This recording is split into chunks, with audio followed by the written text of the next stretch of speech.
course, it was, I will remember it as the 17th of March, which is St. Patrick's Day. And I will always remember that day. We were told that we needed to start to prepare to anticipate COVID patients coming in. And it was just really overwhelming, to be honest. But we put a plan in place as a ward, and we had such good support from our colleagues, our consultants, our matrons at the time.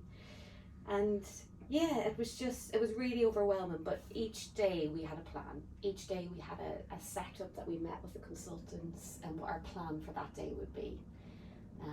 And as the time went on and things changed, and they constantly changed, because in the community things constantly change, so within the trust constantly changed with our protocols, and we were learning as we went along.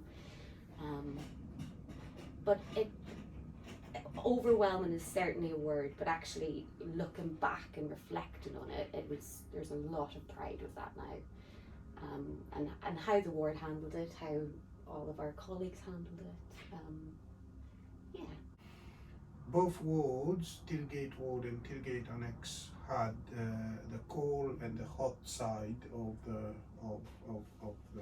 the disease of the COVID-19, and when patients were coming in, we had a plan of bringing patient in the hot side of Tilgate Annex, which was divided into two, which was an IV and a non-NIV, and we were looking after the treated patients and the patients who were a non-COVID, so which I think we did very well. We are very proud of our team, especially the juniors, the most junior staff, up to the most senior, who is above us, who is a matron. On the nursing division, we have worked tremendously hard to go through this pandemic, and it was really difficult, and we knew it was difficult, and as Lynne said, it was constantly changing, which we were working in opacity, but we gone through and we rise above everything, and we did really well. Like, for example, managing anxiety in the community, especially when the dear ones are very poorly in the ward and we have to cancel all visitors. And I think anxiety from staff themselves as well. They have their own fears, worries about their own family, and because it was obviously we were protected, but it was an unknown virus, and a lot of our staff contracted the disease, the virus I should say, and you know, it's just genuine worry for your own colleagues and staff members, but as a team we all became more of a family and looking after each other rather than just your colleague. And I think, you know, it was constantly checking up on each other from, you know, despite your grade, despite your seniority, it was just everybody was together. Support from the trust was absolutely marvelous, right from the cleaners, who has constantly keep us on the clean side, and also from the support from psychologists and like Chisholm.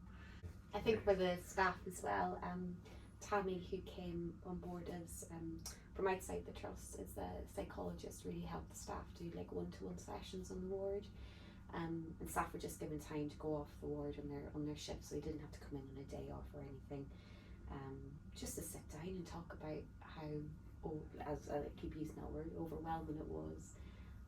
And I think it's so important to reflect. We always have to reflect as nurses, but certainly this year it was a big reflective year, if that's the right word. Definitely. Yeah.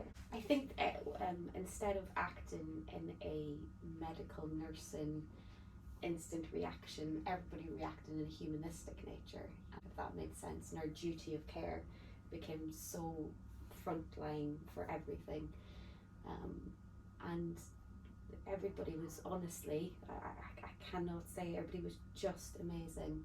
They went just above and beyond, but obviously within their remit, but you know, daily discussions with relatives, to make sure they're all up to date. Just being with the patient constantly, despite the fears of contracting the disease and the virus. Just being present in that moment for the patients to try and help them get through that period. And obviously, for the staff, I would say, when they were testing positive with the lateral flow or anything, and they had to go for 14 days, at the time it was 14 days, now it has reduced even further. But when we were having such problem, our team depleted, but we didn't feel the depletion because the others who were working rise above that and to support the team who are there to work.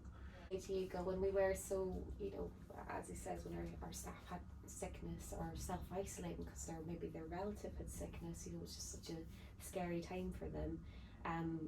We had staff redeployed to the ward, and they were all just fantastic as well, and we were so grateful as a team when they would come and help us, and it was like a little shining light, wasn't it, in times where you were so short-staffed, and the organisation to make that happen as well. So the matron team, any staff that were able to come and be redeployed. Actually, on our second wave in December, we had 5 nurses come from the North Downs Hospital to our ward, and they were just fantastic. Really were.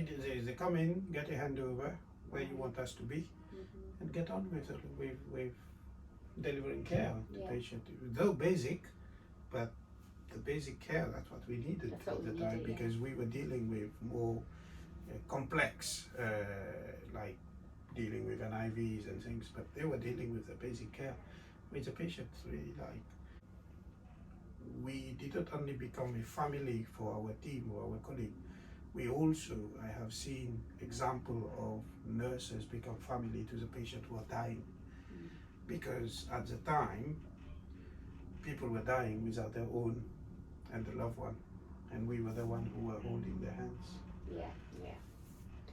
That was difficult for staff as well, but a lot of them on reflection have actually felt really honoured that they were with them at the time. So yeah. Then there were times where we had 2 people or 2 patients per day leaving the ward on trolleys, and those were patients who we have cared for 10, 20 days, and they are dying. So it was very painful. These were the painful part.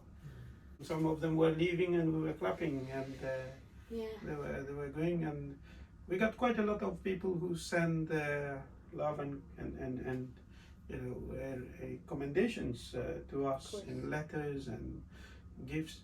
I want to say something, that one of the patient went home and ordered a box of chocolate from a company without his name on. So I took the pain of phoning the company to say who is the person who sent it. It was so lovely.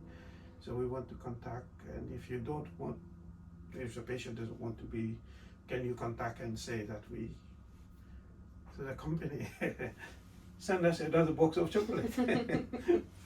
Yeah, they sent us another box of chocolate, and he said for a week, for a month, every week, he sent me boxes to support the team. He said that's the far we can do for you. So community help also was good. Amazing. Difficult. Family. Overwhelming.